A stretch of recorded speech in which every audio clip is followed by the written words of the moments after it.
Quando o jovem comerciante viu o que aquela escrava fez no dia seguinte à compra, ele caiu em lágrimas e sua vida mudou para sempre. Mas antes de descobrir o que aconteceu, me conta aqui nos comentários. De que cidade você está assistindo esse vídeo agora? Eu adoro saber de onde são as pessoas que acompanham essas histórias incríveis. E se você ainda não é inscrito no canal, aperta esse botão vermelho aqui embaixo e ativa o sininho para não perder nenhuma história emocionante como essa. Combinado? Então vamos lá.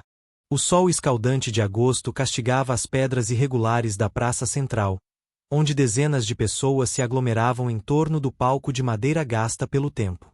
Era dia de mercado em Richmond, Virgínia, e não apenas frutas e tecidos seriam vendidos naquela manhã sufocante de 1858. Entre as mercadorias humanas expostas para venda, destacava-se uma jovem de não mais que 18 anos, seus olhos castanhos vazios de esperança, mas ainda brilhantes com uma dignidade que nem as correntes conseguiam apagar. Seu nome era Sarah, embora poucos se importassem em saber. Nascida em uma plantação no interior da Carolina do Sul, ela havia sido separada de sua mãe aos 10 anos e vendida 3 vezes desde então. Cada venda arrancava um pedaço de sua alma, mas algo dentro dela permanecia intacto, uma chama silenciosa de humanidade que se recusava a ser extinta. Suas mãos, calejadas pelo trabalho nos campos de algodão, tremiam levemente enquanto o leiloeiro gritava números que representavam o valor de sua existência. Entre a multidão de compradores, a maioria homens de meia idade com olhares calculistas avaliando a força de trabalho potencial, estava Thomas Whitmore, um comerciante de 42 anos recém-chegado do norte. Diferente dos outros, seus olhos azuis não examinavam músculos ou dentes. Ele observava algo mais profundo, a postura ereta apesar da humilhação, a forma como Sarah mantinha o olhar fixo em um ponto distante, como se sua mente habitasse outro lugar, um lugar onde ainda era livre. Thomas não estava ali por escolha própria. Herdara recentemente uma propriedade de um tio distante no sul e, contra sua vontade, precisava de trabalhadores para manter as terras produtivas enquanto decidia o que fazer com a herança. O leilão prosseguia com a brutalidade mecânica de sempre. Moça forte, boa para trabalho pesado e serviços domésticos. Berrava o leiloeiro, um homem corpulento de rosto vermelho pelo calor e pelo uísque. 15 anos de idade aproximadamente, sem filhos, sem marcas de chicote recentes. A última observação era apresentada como vantagem, como se a ausência de cicatrizes fosse um certificado de qualidade. Os lances começaram a subir, $400, 500, 600. Thomas sentiu seu estômago revirar. Como alguém poderia reduzir uma vida humana a uma transação comercial tão banal quanto comprar gado? Quando os lances atingiram $700, apenas 2 compradores permaneciam na disputa. Thomas e um fazendeiro local conhecido por sua crueldade, Marcus Thornton. Os rumores sobre as condições na plantação de Thornton faziam até os escravagistas mais endurecidos torcerem o nariz. Thomas observou o sorriso predatório no rosto de Thornton enquanto ele levava o lance para $800. Foi então que Sarah, pela primeira vez, ergueu o olhar e seus olhos encontraram os de Thomas. Não havia súplica naquele olhar, apenas uma pergunta silenciosa: você é diferente dos outros. Naquele momento, Thomas tomou uma decisão que mudaria ambas as vidas para sempre. $1000, disse ele, sua voz ecoando pela praça e silenciando a multidão. Era um valor absurdamente alto, mais do que o dobro do preço esperado, e Thornton, surpreendido, recuou com um rosnado de frustração. A carroça balançava pesadamente pelos caminhos de terra batida, levantando nuvens de poeira vermelha que grudavam na pele suada. Sarah estava sentada na parte de trás, suas mãos ainda algemadas, embora Thomas houvesse insistido com o leiloeiro que as correntes dos pés fossem removidas. Ela não vai fugir, ele havia dito com uma confiança que não sentia. Durante todo o trajeto de 2 horas até a propriedade, nenhuma palavra foi trocada. Thomas conduzia os cavalos em silêncio, perdido em pensamentos sobre o que acabará de fazer, enquanto Sarah mantinha os olhos fixos na paisagem que passava, campos de tabaco, pequenas cabanas de madeira apodrecida onde viviam os escravizados, e ocasionalmente, as grandes casas brancas dos senhores, erguidas sobre o sofrimento alheio. Quando finalmente chegaram à propriedade Whitmore, Sarah ficou surpresa. Não era a mansão ostentosa que esperava, mas uma casa de fazenda modesta, bem conservada, com um grande celeiro vermelho e campos que pareciam meio abandonados. Thomas parou a carroça e, pela primeira vez desde a compra, virou-se para encará-la diretamente. Eu não sou daqui, começou ele, sua voz hesitante, e não sei bem o que estou fazendo. Meu tio me deixou esta propriedade, mas eu venho de Massachusetts. Onde estou acostumado, não existem, não se faz isso com pessoas. Sarah o estudou cuidadosamente, procurando sinais de falsidade ou armadilhas nas palavras dele, mas encontrou apenas confusão genuína e algo que parecia vagamente como culpa. Thomas desceu da carroça e, para o espanto de Sarah, sacou uma chave e abriu as algemas em seus pulsos.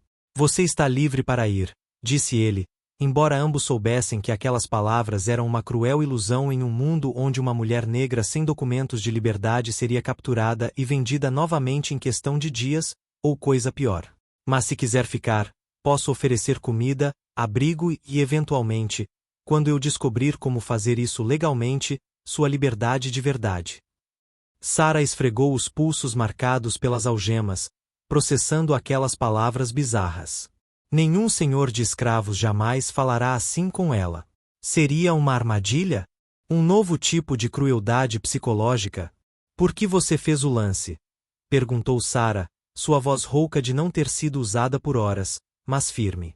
Thomas suspirou, tirando o chapéu e passando a mão pelos cabelos castanhos já grisalhos nas têmporas.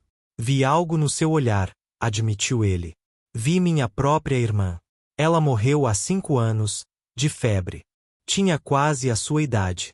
E eu pensei que se Elizabeth estivesse naquela situação, eu gostaria que alguém não fosse um monstro. Lágrimas não solicitadas surgiram nos olhos dele, que rapidamente as enxugou, envergonhado pela demonstração de emoção. Sarah permaneceu em silêncio, mas algo em seu peito apertado começou a afrouxar ligeiramente.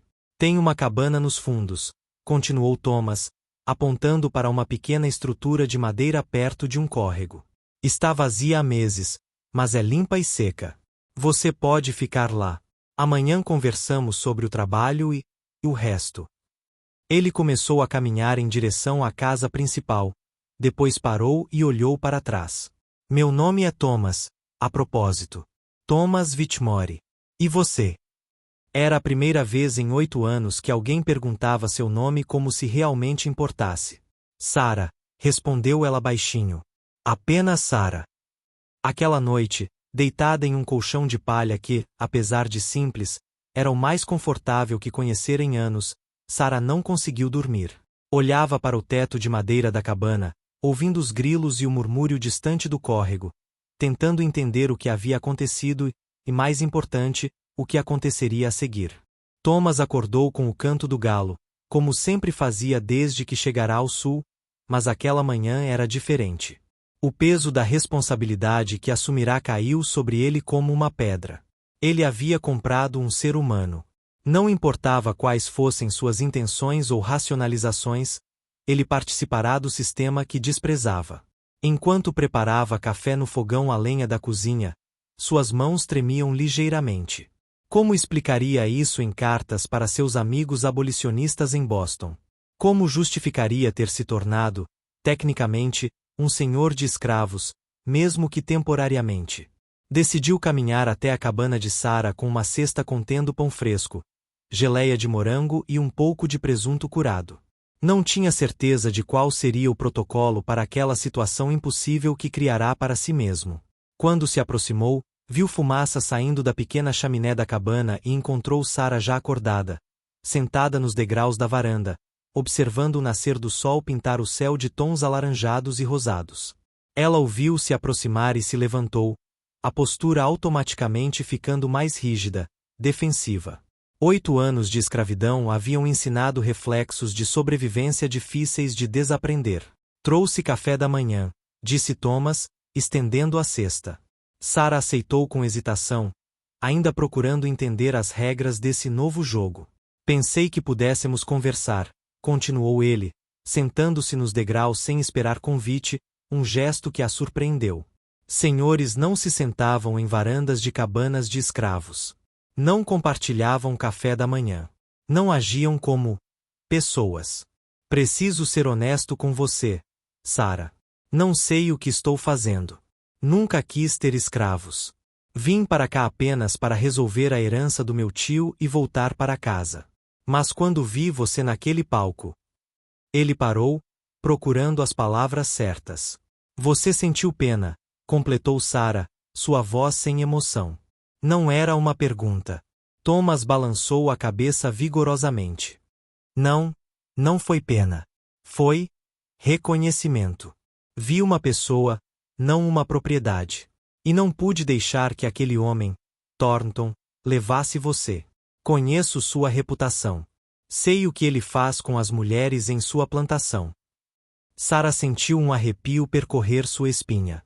Ela também havia ouvido os rumores. As histórias sussurradas entre os escravizados sobre o que acontecia na plantação Thornton eram o tipo de coisa que roubava o sono e a esperança. Então o que você quer de mim?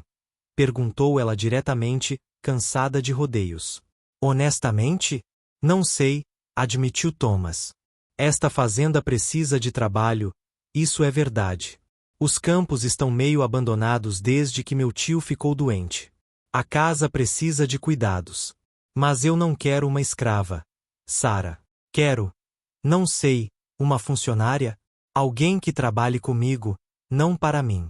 E em troca, prometo tudo o que posso oferecer. Comida decente, abrigo seguro, tratamento respeitoso e, quando eu descobrir como fazer isso sem nos colocar em perigo, sua liberdade legal. Sara o observou longamente, procurando sinais de mentira ou manipulação. Tudo em sua experiência de vida lhe dizia para não confiar, que isso era algum tipo de truque elaborado. Mas havia algo na vulnerabilidade daquele homem, na forma como ele admitia sua própria confusão e incerteza, que ressoava como verdadeiro. Os dias seguintes estabeleceram um ritmo estranho e desconfortável para ambos.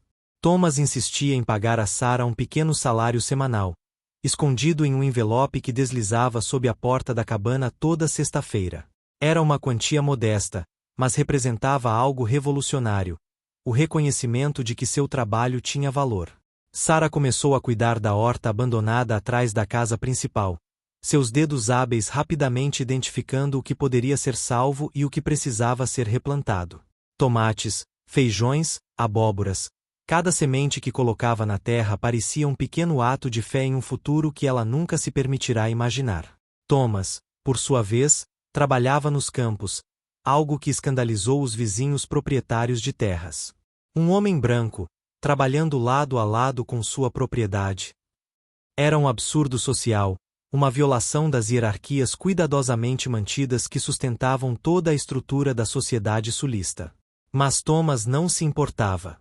Ou melhor, importava-se profundamente com a hipocrisia de tudo aquilo, mas escolhia ignorar as convenções. Durante as refeições, que inicialmente Sara insistia em fazer sozinha na cabana, Thomas gradualmente a convenceu a compartilhar a mesa da cozinha. Comida feita com cuidado merece ser apreciada em companhia, argumentou ele certa noite. Foi durante um desses jantares silenciosos, 3 semanas após sua chegada, que Sara finalmente começou a falar sobre sua vida. Começou timidamente, mencionando que sua mãe costumava cantar enquanto trabalhava nos campos, músicas que Sara já não conseguia lembrar completamente. Ela tinha uma voz linda, disse Sara, seus olhos distantes. As outras mulheres diziam que quando ela cantava, até o trabalho mais duro parecia um pouco mais leve. Thomas ouviu em silêncio, não interrompendo, apenas dando espaço para que aquelas memórias há tanto tempo reprimidas encontrassem voz. Você se parece com ela? Perguntou ele gentilmente. Sara sorriu pela primeira vez desde que chegará, um sorriso pequeno e triste. Diziam que sim. Mesmos olhos, mesmo formato de rosto. Espero que seja verdade. É tudo que me resta dela. À medida que as semanas se transformavam em meses, algo surpreendente começou a acontecer. A fazenda, que parecia morta e abandonada, começou a reviver. Os campos produziram uma colheita modesta, mas respeitável de milho e tabaco. A horta transbordava com vegetais que Sara preservava em conservas para o inverno que se aproximava. A casa, que tinha o ar melancólico de um lugar mal amado, ganhou cortinas novas que Sara costurou com tecido que Thomas trouxe da cidade, e flores silvestres em vasos de cerâmica que ela coletou nas caminhadas ao entardecer. Mas mais do que a propriedade física, algo em ambos começou a se transformar também. Thomas descobriu que Sara tinha uma mente afiada e uma capacidade de organização que ele, honestamente, não possuía.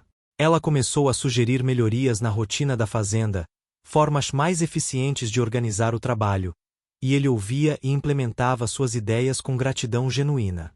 Sara, por sua vez, começou a redescobrir partes de si mesma que pensava estarem mortas. A capacidade de rir, mesmo que raramente.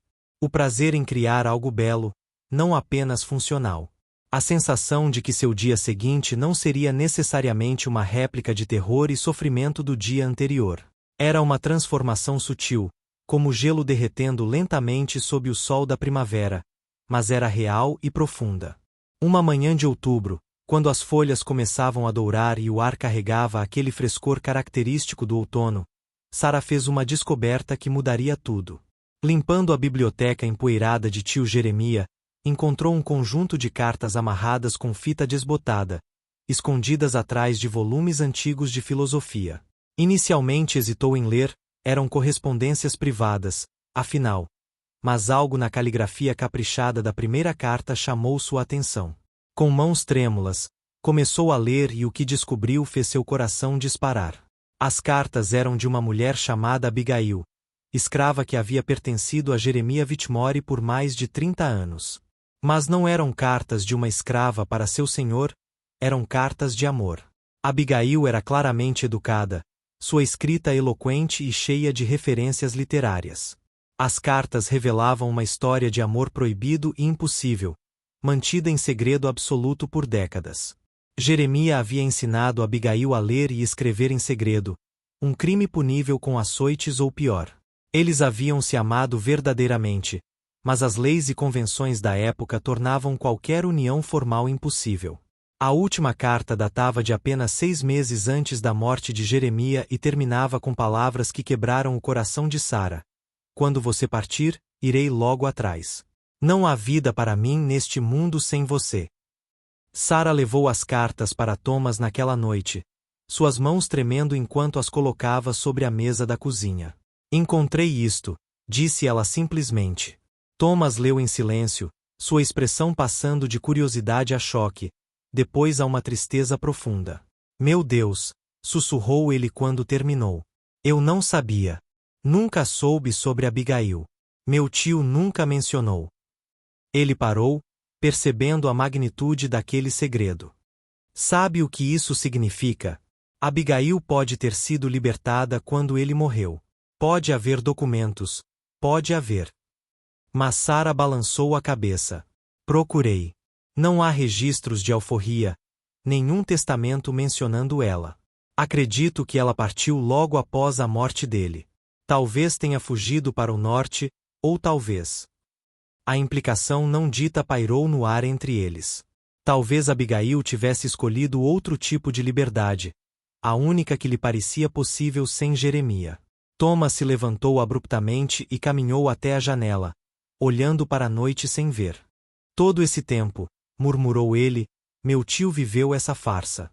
Amava genuinamente alguém, mas manteve-a escravizada porque a lei e a sociedade diziam que era assim que tinha que ser. Que tipo de amor é esse que não pode libertar? Sara se aproximou dele, ficando ao seu lado, e pela primeira vez, tocou seu braço suavemente. Um amor quebrado pelas mesmas correntes que nos prendem a todos, disse ela.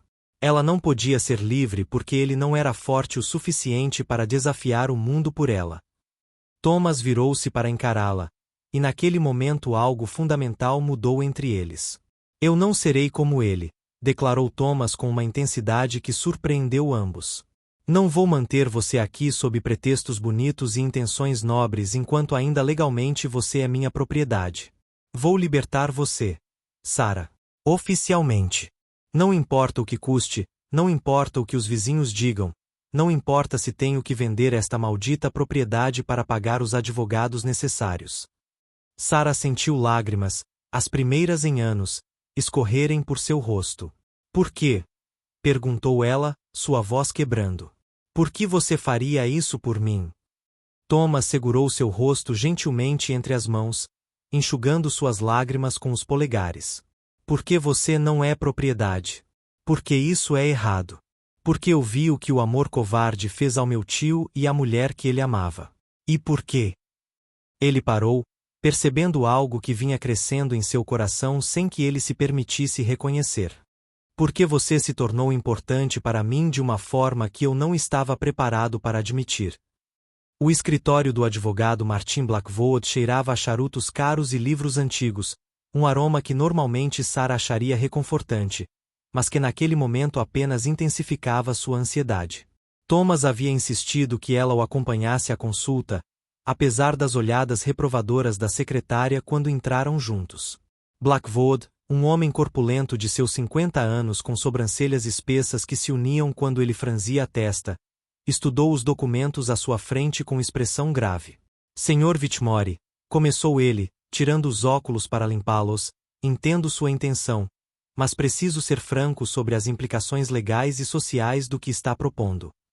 Alforriar uma escrava na Virgínia em 1858 não é simplesmente assinar um documento, continuou Blackwood, sua voz carregando o tom de quem já testemunhou muitas tragédias decorrentes de boas intenções mal executadas. Existe um processo legislativo. Você precisará petição à Assembleia Estadual, provar que Sara é de bom caráter moral, que sua libertação não representa um fardo para o Estado, e que você tem meios financeiros para apoiá-la caso necessário. Além disso, mesmo se conseguirmos a aprovação, ela terá que deixar a Virgínia dentro de 12 meses ou será reescravizada automaticamente. Sara sentiu o chão se abrir sob seus pés. Liberdade com exílio, era essa a proposta? Libertar-se apenas para ser forçada a abandonar a única estabilidade que conhecera em anos? Thomas, percebendo seu desconforto, tomou sua mão sem hesitação, um gesto que fez Blackwood erguer as sobrancelhas em surpresa mal disfarçada. Então vamos para outro estado, disse Thomas firmemente. Massachusetts não tem essas leis absurdas. Podemos nos mudar para lá, eu vendo a propriedade aqui e recomeçamos. Juntos. A palavra juntos ecoou no silêncio que se seguiu, carregada de implicações que nenhum dos dois estava preparado para examinar completamente naquele momento. Blackwood suspirou profundamente, o som de um homem que viu demais do mundo para ser surpreso, mas não o suficiente para perder completamente a compaixão. Sr. Whitmore, preciso fazer uma pergunta direta, e peço que responda com honestidade, porque sua resposta afetará meu conselho legal. Você tem sentimentos românticos por esta mulher? A pergunta pairou no ar como fumaça de charuto, impossível de ignorar. Thomas abriu a boca, fechou, depois olhou para Sara, seus olhos azuis encontrando os castanhos dela em um momento de verdade nua. Sim, admitiu ele finalmente, sua voz baixa mas firme. Não foi intencional. Não era parte de nenhum plano. Mas sim, tenho. Sara sentiu seu coração acelerar, uma mistura de medo, esperança e algo que não ousava nomear correndo por suas veias. Blackwood assentiu lentamente, como se isso confirmasse suas suspeitas. Então preciso avisá-los de algo crucial. A miscigenação é crime na Virgínia. Se vocês pretenderem formalizar qualquer tipo de união, não podem fazer isso aqui. Mesmo em Massachusetts, onde seria legal, vocês enfrentarão ostracismo social severo. Estou cansado de viver de acordo com leis imundas e sociedade podre, respondeu Thomas, sua voz carregada de uma determinação que Sara nunca havia ouvido antes. Minha pergunta é simples, Sr. Blackwood. Você pode nos ajudar ou não? O advogado estudou Thomas por um longo momento, depois Sara, e finalmente suspirou, abrindo uma gaveta e retirando papéis em branco. Posso, mas será caro, complicado e vai levar meses. E vocês dois precisam entender algo fundamental. Uma vez que iniciemos este processo, vocês se tornarão alvos. Os vizinhos que já acham suas ações peculiares verão isso como traição à sociedade sulista. Vocês estarão em perigo real. Sara encontrou sua voz, que havia estado presa em sua garganta. Eu vivi em perigo toda a minha vida, Senhor. Mas foi um perigo sem esperança. Isso é diferente. É um perigo que leva à liberdade. Estou disposta. As semanas seguintes à consulta com Blackwood foram marcadas por uma tensão crescente que parecia eletrificar o ar em torno da propriedade Whitmore. A notícia de que Thomas estava processando a libertação de Sara se espalhou pela comunidade com a velocidade de um incêndio em campo seco. Durante a missa dominical, que Thomas ainda frequentava por obrigação social, o reverendo Patterson pregou um sermão especialmente vigoroso sobre a ordem natural estabelecida por Deus e os perigos de perturbadores do norte que vinham ao sul plantar sementes de discórdia. Embora não mencionasse Thomas pelo nome, as olhadas direcionadas a ele não deixavam dúvidas sobre quem era o alvo da homilia. Marcus Thornton, o fazendeiro que quase comprará Sara no leilão, começou a aparecer com frequência desconcertante perto das fronteiras da propriedade Whitmore, sempre com uma desculpa conveniente, verificando cercas, procurando gado perdido, inspecionando limites de terreno. Mas Sara, treinada por anos de escravidão a ler perigos sutis, reconhecia predadores quando os via. Ele está planejando algo, disse ela a Thomas uma noite, enquanto observavam pela janela Thornton cavalgar lentamente pela estrada, seus olhos fixos na casa. Homens como ele não aceitam ser desafiados. Você o humilhou publicamente quando deu um lance mais alto. E agora, libertando-me, você está desafiando toda a ordem que mantém o poder dele. Thomas havia comprado uma espingarda após a visita ao advogado, algo que nunca imaginou precisar. Ela ficava agora carregada ao lado da porta da frente, uma presença ameaçadora que representava tanto proteção quanto o reconhecimento de que a violência era uma possibilidade real. Uma noite, ele ensinou Sara a atirar, suas mãos guiando as dela enquanto ela segurava a arma pesada. Espero que nunca precise usar, disse ele baixinho, mas não vou deixá-la indefesa. Sara assentiu, a sensação do aço frio em suas mãos simultaneamente terrível e estranhamente libertadora. Pela primeira vez em sua vida, ela tinha meios de se defender, de lutar de volta. Foi em uma madrugada de novembro, quando o primeiro frio do inverno já se fazia sentir, que a ameaça velada se tornou explícita. Sara acordou com o cheiro de fumaça. Por um momento, em sua confusão sonolenta, pensou que era apenas o fogo da lareira que havia esquecido de apagar. Mas então ouviu gritos, a voz de Thomas, e se lançou da cama. O celeiro estava em chamas, as labaredas alaranjadas lambendo o céu noturno como línguas de um dragão faminto. Thomas já estava lá fora, lutando para abrir os portões e libertar os cavalos aterrorizados. Sara correu para ajudá-lo, esquecendo por um momento que estava apenas de camisola, o frio cortante mordendo sua pele enquanto trabalhavam juntos para salvar os animais. Quando finalmente libertaram o último cavalo e recuaram, assistindo impotentes enquanto o celeiro desabava em uma explosão de fagulhas e madeira ardente, Thomas notou algo preso na cerca próxima. Uma boneca de palha grosseiramente feita, com o pescoço amarrado por uma corda. A mensagem era clara e brutal. Liberte a escrava e será enforcada. Sara olhou para a boneca e depois para Thomas, esperando ver medo ou arrependimento em seus olhos, esperando que finalmente ele reconhecesse que o preço de sua rebelião contra a sociedade era alto demais. Mas em vez disso, Thomas pegou a boneca, caminhou até as brasas ainda fumegantes do celeiro, e a jogou no fogo. Que se danem, disse ele, sua voz rouca pela fumaça mas firme na convicção. Que se danem todos eles. Não vou recuar. O inverno chegou cedo e cruel naquele ano, cobrindo a Virgínia com uma camada de neve que tornava até as tarefas mais simples desafiadoras. A propriedade Whitmore, já isolada socialmente pelo escândalo que representava, tornou-se também fisicamente isolada pelos caminhos intransitáveis. Thomas e Sara viviam em uma bolha de existência suspensa, esperando pela aprovação da petição de libertação que Blackwood havia submetido à Assembleia Estadual. As noites eram longas e preenchidas com conversas que iam muito além das cordialidades superficiais, explorando territórios de filosofia, moralidade, sonhos e medos que nenhum deles havia compartilhado com alguém antes. Foi durante uma dessas noites, com a neve caindo silenciosamente do lado de fora e o fogo crepitando na lareira, que Sarah finalmente contou a Thomas sobre o dia em que foi separada de sua mãe. Eu tinha 10 anos, começou ela, sua voz distante, vivendo a memória enquanto a narrava. Sr. Patterson, não o reverendo, outro Patterson, dono da plantação onde nasci, havia perdido dinheiro em apostas. Precisava vender alguns de nós para pagar dívidas. Eles me arrancaram dos braços da minha mãe enquanto ela gritava meu nome. Sarah, Sarah, Sarah. Ela gritou tanto que ficou rouca. Eu me lembro de olhar para trás enquanto me levavam e vê-la caída de joelhos na terra vermelha, as mãos estendidas, como se ainda pudesse me alcançar através da distância que crescia entre nós. Thomas ouviu em silêncio, lágrimas escorrendo por seu rosto sem vergonha ou tentativa de escondê-las. Como vocês suportam? Perguntou ele finalmente, sua voz quebrando. Como uma pessoa suporta ter tudo arrancado dela? Família, liberdade, dignidade, e ainda assim continua vivendo, respirando, esperando. Sarah o encarou por um longo momento, suas mãos envolvendo a xícara de chá quente que ele havia preparado. Porque a alternativa é deixar que eles matem não apenas nosso corpo, mas também nossa alma.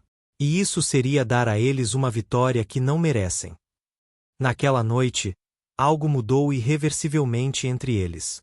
Quando Sarah se levantou para retornar à cabana, Thomas segurou sua mão. Fique, disse ele suavemente.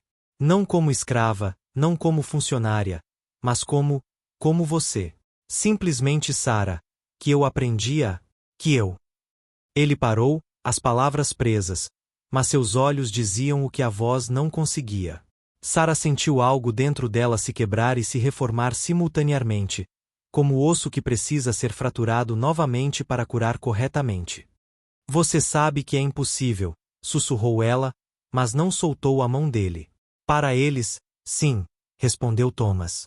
Mas entre estas paredes, nesta tempestade de neve que nos isola do mundo, somos apenas duas pessoas que encontraram algo precioso em meio ao horror. Eles passaram aquela noite conversando até o amanhecer, não sobre escravidão ou liberdade, não sobre sociedade ou leis, mas sobre pequenas coisas que constroem intimidade verdadeira, memórias de infância, comidas favoritas, medos tolos, sonhos absurdos.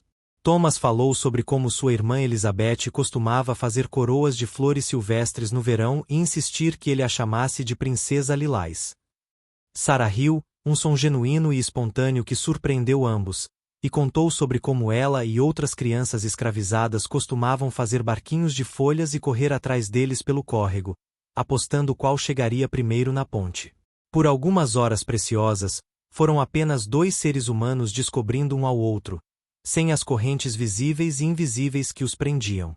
Quando a carta de Blackwood finalmente chegou em janeiro, trazida por um mensageiro que teve que lutar contra a neve para alcançar a propriedade, Thomas a abriu com mãos trêmulas. Sarah estava ao seu lado, tão nervosa que podia sentir seu próprio coração batendo contra as costelas. Thomas leu em silêncio, sua expressão impossível de decifrar, e então, lentamente, um sorriso começou a se formar.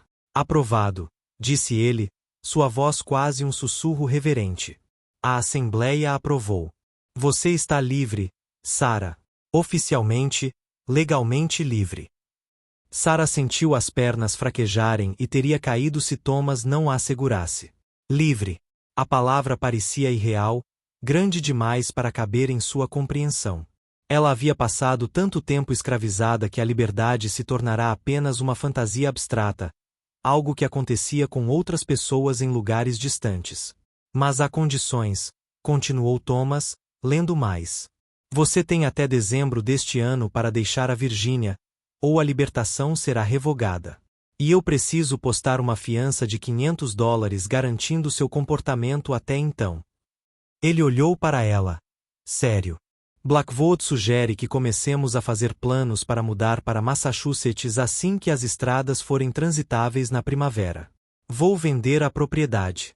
Podemos recomeçar lá, onde pessoas como nós não precisamos viver com medo. Pessoas como nós. A frase pairou entre eles, carregada de promessa e possibilidade.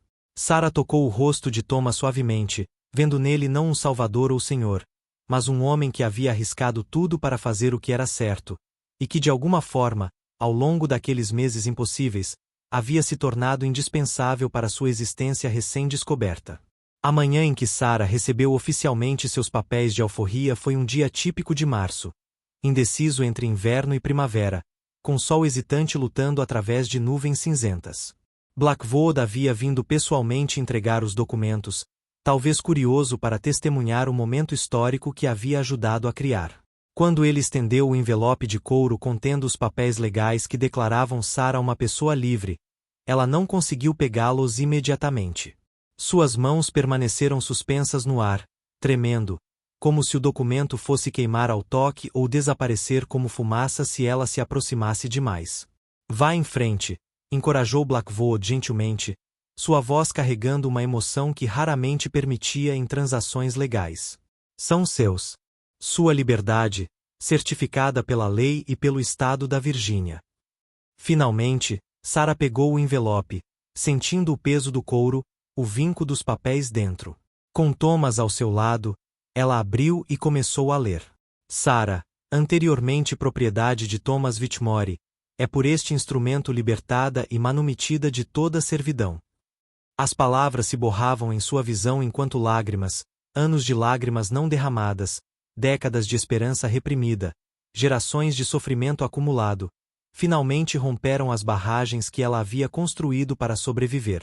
Thomas a envolveu em seus braços enquanto ela soluçava contra seu peito, seu corpo inteiro sacudindo com a força da emoção finalmente liberada.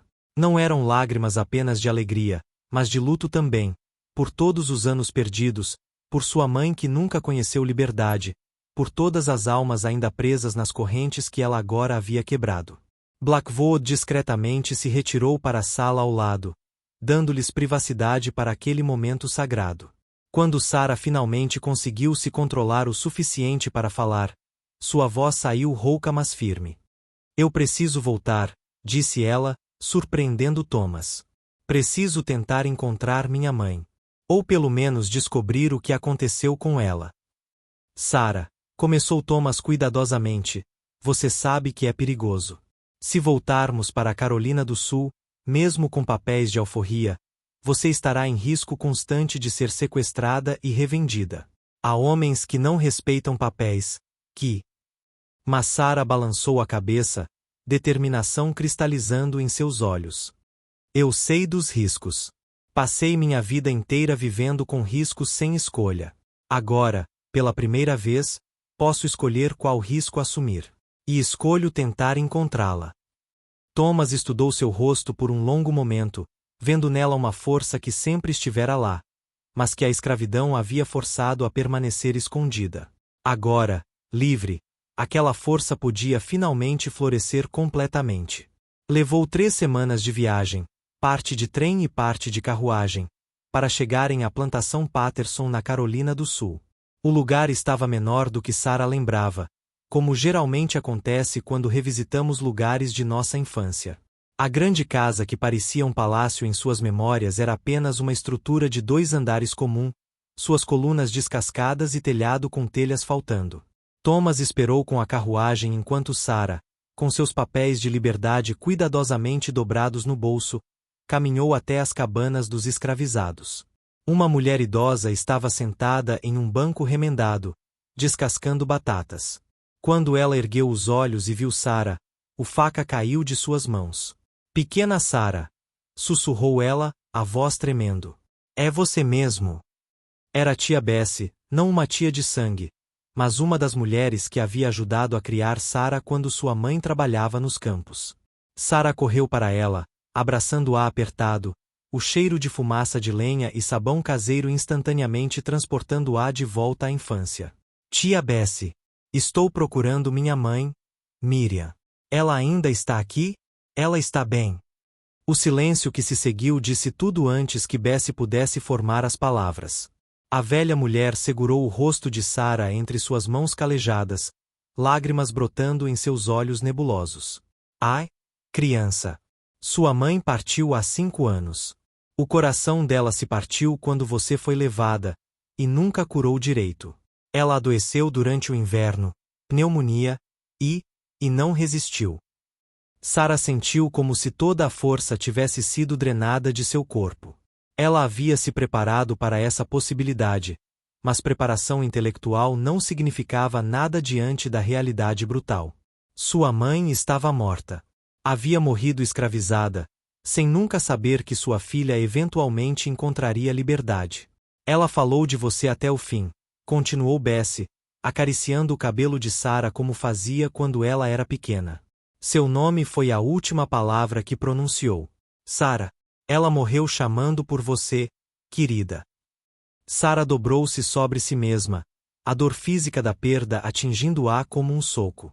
Thomas, vendo de longe, começou a se aproximar, mas Bessie fez um gesto para que parasse. Alguns lutos precisam ser experimentados primeiro sozinhos. Quando Sarah finalmente ergueu a cabeça, seus olhos estavam vermelhos mas secos. Todas as lágrimas já tinham sido derramadas. Onde ela está enterrada? Perguntou. Bessie apontou para uma pequena elevação além dos campos, onde árvores marcavam o local do cemitério de escravos. Sem marqueiros ou lápides, apenas pedras simples para marcar onde almas preciosas haviam retornado à terra. Sarah caminhou até lá, Thomas finalmente se juntando a ela, sua presença silenciosa um conforto. Eles não sabiam qual pedra marcava o túmulo de Miriam, então Sarah simplesmente se ajoelhou no centro do campo, colocando as mãos na terra fria e úmida. Eu consegui, mama, sussurrou ela. Estou livre. E vou viver a vida que você nunca pôde ter. Vou viver por nós duas.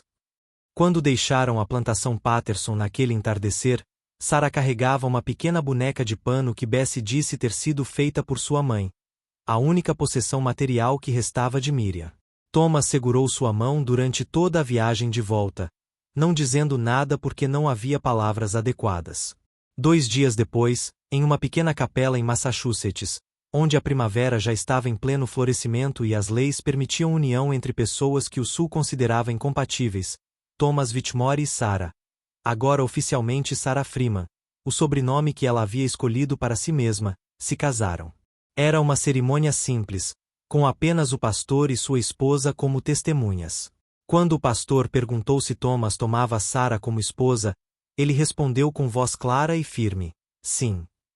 E quando perguntou a Sarah, ela olhou nos olhos azuis de Thomas, aqueles mesmos olhos que a haviam visto como pessoa quando o mundo a via como propriedade, e respondeu, sim, aceito. Não foi apenas um sim para o casamento, mas um sim para tudo que representava.